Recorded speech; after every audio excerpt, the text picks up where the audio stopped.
जरा सोचो दोस्तों, अगर आपके पास एक ऐसी पावर आ जाए जिससे आप टाइम को स्टॉप कर सको, तो आप उस पावर का इस्तेमाल किन किन चीजों में करोगे। कुछ ऐसा ही होता है हमारी कहानी के कैरेक्टर बेन के साथ। कहानी की शुरुआत में हम एक कपल बेन और सूजी को देखते हैं, जो कि किसी बात को लेकर आपस में झगड़ रहे होते हैं। अब इन दोनों का झगड़ा इतना बढ़ जाता है कि सूजी बेन से ब्रेकअप करके वहाँ से चली जाती है। अगले दिन बेन अपने कॉलेज जाता है और वहाँ पर वो सूजी को किसी दूसरे लड़के के साथ देखता है। बेन बताता है कि कल तक तो हम दोनों एक दूसरे के साथ थे और हमेशा साथ में रहने का प्रॉमिस कर रहे थे, पर आज सूजी किसी और के साथ है। कल तक तो वो मुझे किस कर रही थी, पर आज वो किसी और को किस कर रही है। इसके बाद वहाँ पर बेन का दोस्त शॉन आता है और उसे कहता है कि तुझे किसी सुंदर लड़की को पटाना चाहिए, ताकि सूजी जब भी तुम दोनों को साथ में देखे तो उसे जलन महसूस हो। लेकिन बेन शॉन को कहता है कि अब वो इस हालत में नहीं है कि वो किसी और के साथ रिलेशनशिप में आ सके। इसके बाद बेन अपनी आर्ट क्लास में जाता है और वहाँ पर भी वो सिर्फ सूजी की ही पेंटिंग बनाता है। बेन को सूजी की बहुत याद आ रही थी, इसलिए एक रात को वो सूजी को फोन भी करता है और उससे पूछता है कि क्या हम दोनों फिर से साथ में हो सकते हैं, पर सूजी बेन को मना कर देती।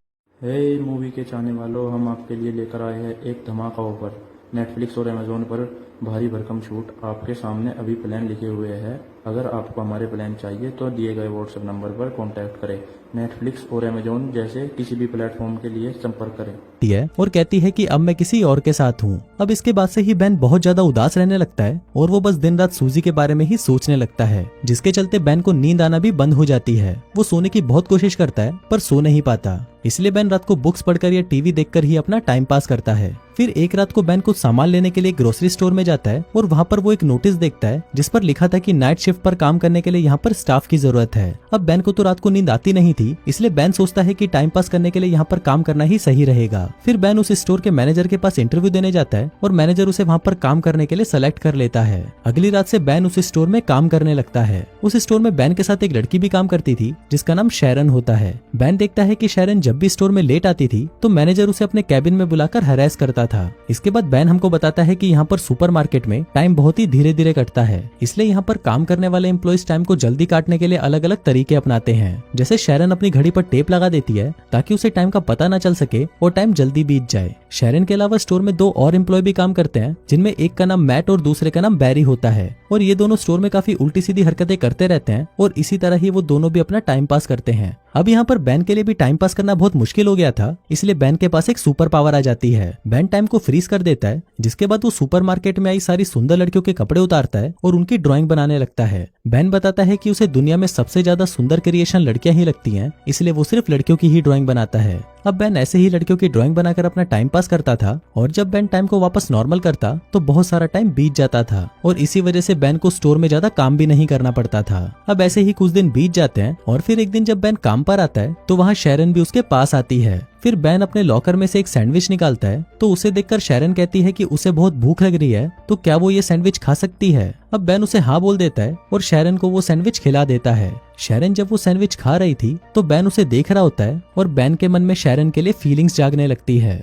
इसके बाद बेन स्टोर में आता है तो वहाँ पर उसे बैरी और मैट मिलते हैं। फिर वहाँ पर मैट बेन को कहता है कि आज रात को वो शैरन के साथ मूवी देखने जा रहा है, जिसके बाद वो शैरन के साथ इंटीमेट होगा। अब ये सुनकर बेन को बहुत बुरा लगता है और वो सोचता है कि जब भी वो किसी लड़की को पसंद करता है तो वो लड़की उसे छोड़कर चली जाती है। बेन बताता है कि जब वो छोटा था तो वो एक लड़की को पसंद करता था, पर वो उसे कभी भी अपने दिल की बात नहीं बता पाता था। एक दिन उस लड़की का हाथ टूट गया और उस पर प्लास्टर चढ़ गया। फिर जब वो प्लास्टर उतारा गया तो उस लड़की के हाथ पर बहुत सारे बाल आ गए। अब ये देखकर स्कूल के सभी लड़के उसे चिढ़ाने लगे। फिर एक दिन बेन उस लड़की के पास आता है और उसे कहता है कि तुम जैसी भी हो मुझे बहुत ही सुंदर लगती हो, क्या तुम मेरी गर्लफ्रेंड बनोगी। अब ये सुनकर वो लड़की खुश हो जाती है और उसे हाँ कर देती है। इसके बाद वो लड़की बेन को स्कूल के पीछे ले जाती है और उसे किस करने की कोशिश करती है, पर बेन उसे किस नहीं करता और उठकर वहाँ से चला जाता है। बेन उस लड़की को कहता है कि कल सेम टाइम पर इसी जगह पर आना, जिसके बाद हम दोनों किस करेंगे। अब अगले दिन बेन उसी टाइम पर स्कूल के पीछे आ जाता है, पर वो देखता है कि वो लड़की तो वहाँ पर नहीं आती। जिसके बाद अगले दिन उसे स्कूल में पता चलता है कि वो लड़की ने स्कूल छोड़ दिया है और वो हमेशा के लिए अंटार्कटिका शिफ्ट हो गई है। इसके बाद हम स्टोर मैनेजर को देखते हैं, जो कि बेन और बाकी के एम्प्लॉइज को अपने पास बुलाता है और कहता है कि कल हमारा एक फुटबॉल मैच है। फिर अगली शाम सभी लोग मैच खेलने के लिए जाते हैं, लेकिन यहाँ पर बेन और उसकी टीम सही से मैच नहीं खेल पाते क्योंकि वहाँ पर किसी को भी फुटबॉल खेलना नहीं आता था।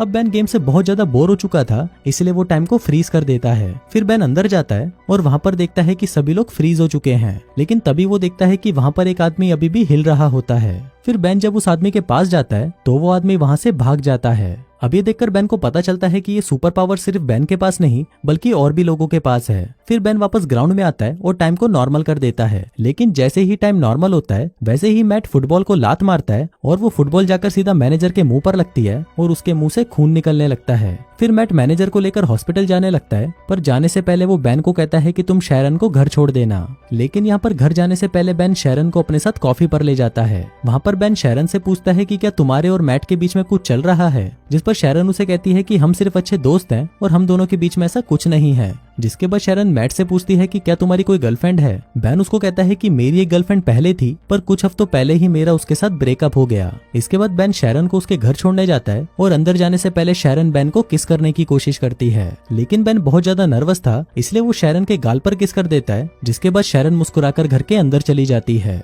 इसके बाद अगले दिन मैनेजर सभी लड़कों को अपने कैबिन में बुलाता है और उनको कहता है कि कुछ दिनों बाद मेरा बर्थडे है और उस दिन मैं एक पार्टी दे रहा हूँ, तो तुम सभी लोगों को उस पार्टी में आना होगा। फिर मैनेजर बेन को कुछ पैसे देता है और उसको कहता है कि तुम मेरे बर्थडे वाले दिन एक स्ट्रिपर का इंतजाम करो। इसके बाद बेन अपने दोस्त शॉन के पास आता है और उसे कहता है कि कुछ दिनों बाद उसके बॉस का बर्थडे है, तो उसे अपने बर्थडे पार्टी पर एक स्ट्रिपर चाहिए। अब शॉन बेन को एक बार में ले जाता है और उसे वहाँ पर एक स्ट्रिपर से मिलाता है, लेकिन वो उन दोनों से कहती है कि उसके पास तो बिल्कुल भी टाइम नहीं है, लेकिन उसकी एक दोस्त है जो हाल फिलहाल में फ्री है, इसलिए वो बर्थडे पार्टी वाले दिन उसे भेज देगी। फिर अगले दिन बेन स्टोर में वापस टाइम को फ्रीज कर देता है, लेकिन इस बार वो सिर्फ शैरन की ही पेंटिंग बनाता है। फिर कुछ देर बाद शैरन बेन के पास आती है और उसे कहती है कि क्या तुम मेरे साथ मैनेजर की पार्टी में चलोगे। बेन उसे हाँ बोल देता है, जिसके बाद शैरन बेन को किस करती है और वहाँ से चली जाती है। अब जब से शैरन ने बेन को किस किया था उसके बाद से ही बेन को रात में बहुत अच्छी नींद आने लगती है। फिर अगले दिन मैट और बैरी बेन को फोन करके उसके साथ एक प्रैंक करते हैं। मैट बेन को कहता है कि वो एक आर्ट गैलरी से बोल रहा है और उसे बेन की ड्राइंग्स बहुत ज्यादा पसंद आई है, इसलिए वो कल बेन से मिलना चाहता है। अभी सुनकर बेन बहुत ज्यादा खुश हो जाता है, जिसके बाद वो शैरन को लेने उसके घर जाता है और फिर वो दोनों साथ में मैनेजर की पार्टी में जाते हैं। वहीं पार्टी में बेन को उसकी एक्स गर्लफ्रेंड सूजी भी मिलती है। वहीं शैरन बहुत ज्यादा सुंदर लग रही थी, इसलिए सूजी बेन को उसके साथ में देखकर जलन महसूस करने लगती है। थोड़ी देर बाद पार्टी में स्ट्रिपर आ जाती है और शॉन उसे देखकर पहचान जाता है कि ये तो उसके बचपन की दोस्त है। जिसके बाद शॉन उसे अपने साथ डेट पर चलने को पूछता है, तो वो स्ट्रिपर भी उसे हाँ कर देती है। इसके बाद मैनेजर शैरन के पास आता है और उसे अपने साथ इंटीमेट होने को कहता है, लेकिन शैरन मैनेजर को मना कर देती है और उसे गालियां देकर वहाँ से चली जाती है। दूसरी तरफ बेन वॉशरूम के लिए जाता है तो उसे वहाँ पर सूजी मिलती है। सूजी बेन को कहती है कि उसे गलती हो गई और वो बेन के साथ वापस रिलेशनशिप में आना चाहती है। अब ये बोलकर सूजी बेन को किस करने लगती है, पर बेन सूजी को खुद से दूर कर देता है और कहता है कि अब मैं शैरन से प्यार करता हूँ। नीचे शैरन बेन और सूजी को किस करते हुए देख लेती है और वहाँ से जाने लगती है। अब ये देखकर बेन टाइम को फ्रीज कर देता है और शैरन के पास आता है। अब बेन को समझ नहीं आ रहा था कि वो शैरन को क्या बताए। हम देखते हैं कि उसे टाइम को फ्रीज करे हुए 2 दिन हो गए थे, पर अभी भी उसके पास शैरन को देने के लिए कोई जवाब नहीं था। फिर बेन वापस टाइम को नॉर्मल कर देता है और शैरन वहाँ से चली जाती है। इसके बाद बेन शैरन को मनाने उसके घर जाता है, पर शैरन बेन पर चिल्लाने लगती है और उसे अपने घर से बाहर निकाल देती है। अब इसके बाद से ही बेन वापस उदास रहने लगता है और उसको नींद आना भी वापस बंद हो जाती है। कुछ दिनों बाद बेन उसी आर्ट गैलरी में जाता है जहाँ से उसे कॉल आया था। फिर वो मैनेजर को कहता है कि आपने मुझे यहाँ पर मेरी पेंटिंग्स देखने को बुलाया था। अब ये सुनकर मैनेजर कहता है कि मैंने तो तुमको कोई कॉल नहीं किया, और तब बेन को समझ आता है कि उस दिन फोन पर मैट था और वो उसके साथ मजाक कर रहा था। फिर बेन उस मैनेजर को सॉरी बोलकर वहाँ से जाने लगता है, पर वो मैनेजर बेन को कहता है कि जाने से पहले मुझे तुम्हारी पेंटिंग्स देखनी है। फिर मैनेजर जब उन पेंटिंग्स को देखता है तो वो उसे बहुत ज्यादा पसंद आती हैं। फिर मैनेजर बेन को कहता है कि कल तुम मुझसे अपॉइंटमेंट लेकर मिलना, हम तुम्हारी इन पेंटिंग्स की एग्जीबिशन लगाना चाहते हैं। अब ऐसे ही कुछ दिन बीत जाते हैं और फिर एक दिन शैरन के घर पर एक इनविटेशन कार्ड आता है जो बेन ने उसे भेजा था। इसके बाद हम बेन को देखते हैं जो कि अपनी पेंटिंग्स की एग्जीबिशन में होता है। वहाँ पर एक अमेरिकन पेंटर भी थी और वो बेन के पास आकर उसकी पेंटिंग्स की तारीफ करने लगती है। जिसके बाद वो बेन को कहती है कि तुम्हें अपना शो अमेरिका में भी करना चाहिए। अब ये सुनकर बेन को याद आता है कि शैरन को भी अमेरिका घूमने का बहुत मन था। जिसके बाद वो उस पेंटर को अमेरिका आने के लिए हाँ कर देता है। इसी दौरान वहाँ पर शैरन भी आ जाती है और वो वहाँ पर अपनी पेंटिंग्स को देखकर बहुत खुश होती है। इसके बाद वो बेन के पास आती है और बेन उसे सॉरी कहता है, जिस पर शैरन भी उसे माफ कर देती है। फिर बेन उससे पूछता है कि क्या तुम मेरे पर ट्रस्ट करती हो, तो शैरन उसे कहती है कि हाँ, मैं तुम पर ट्रस्ट करती हूँ। इसके बाद वो शैरन को आंख बंद करने को कहता है और जब वो उसे किस करता है तभी वो वहाँ पर टाइम को फ्रीज कर देता है। अब जब शैरन ये सब देखती है तो वो बहुत ज्यादा हैरान हो जाती है। इसके बाद वो दोनों बाहर आते हैं और वहाँ पर एक दूसरे को किस करने लगते हैं और इसी के साथ ही ये कहानी यहीं खत्म हो जाती है।